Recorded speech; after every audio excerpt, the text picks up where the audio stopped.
পরকালীন বিচার ও জান্নাত জাহান্নামের অস্তিত্বে বিশ্বাস করা মুসলমানদের জন্য অপরিহার্য, যেখানে জান্নাতবাসীদের নিয়ামত কখনো শেষ হবে না আর চিরস্থায়ী জাহান্নামীদের শাস্তিরও কোনো সমাপ্তি হবে না। প্রথমবার জান্নাত ও জাহান্নাম দেখার পর মানুষের যে অনুভূতি হবে তা নিয়ে হাদিসে বেশ কিছু বর্ণনা রয়েছে। বিস্তারিত ডেস্ক রিপোর্টে। আনাস ইবনে মালিক রাদিয়াল্লাহু তাআলা আনহু থেকে বর্ণিত, রাসূলুল্লাহ সাল্লাল্লাহু আলাইহি ওয়াসাল্লাম বলেছেন, কিয়ামতের দিন পৃথিবীর সবচেয়ে ধনবান সুখী ব্যক্তিকে উপস্থিত করা হবে। তাকে জাহান্নামে রেখে আবার উঠানো হবে। তারপর তাকে প্রশ্ন করা হবে, তুমি কি কখনো কল্যাণ দেখেছ? তুমি কি কখনো সুখ শান্তি পেয়েছ? সে উত্তরে বলবে, না, আল্লাহর শপথ, হে রব। এরপর পৃথিবীর সবচেয়ে হতভাগ্য ও দরিদ্র লোকটিকে উপস্থিত করা হবে। যে জান্নাত লাভ করেছে তাকে জান্নাতে রেখে আবার উঠানো হবে। তারপর তাকে প্রশ্ন করা হবে, তুমি কি কখনো অভাব দেখেছ? তুমি কি কখনো কষ্টে পতিত হয়েছিলে? সে উত্তরে বলবে, না, আল্লাহর শপথ, হে রব, আমি পৃথিবীতে কখনো কষ্ট দেখিনি, কখনো বিপদে পড়িনি। এই হাদিসে দু ব্যক্তির দৃষ্টান্ত তুলে ধরা হয়েছে।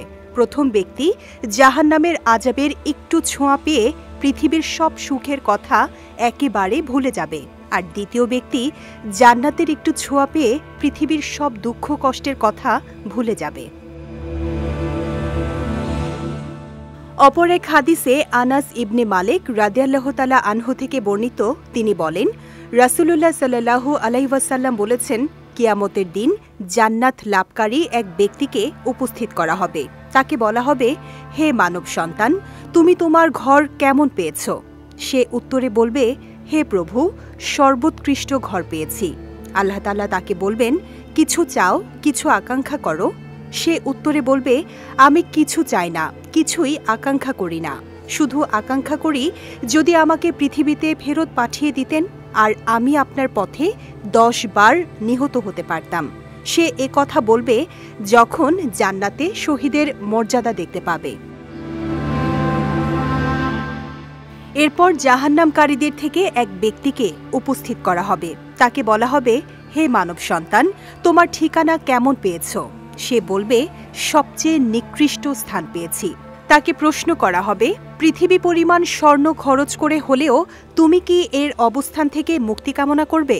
সে বলবে, হ্যাঁ, হ্যাঁ প্রভু। আল্লাহ বলবেন, তুমি মিথ্যা বলেছ। জাহান্নাম থেকে মুক্তির বিনিময়ে তোমার কাছে এর চেয়ে অনেক কম ও অনেক সহজ বিষয় চাওয়া হয়েছিল, তাই তুমি পারোনি। এরপর তাকে আবার জাহান্নামে ফেরত পাঠানো হবে।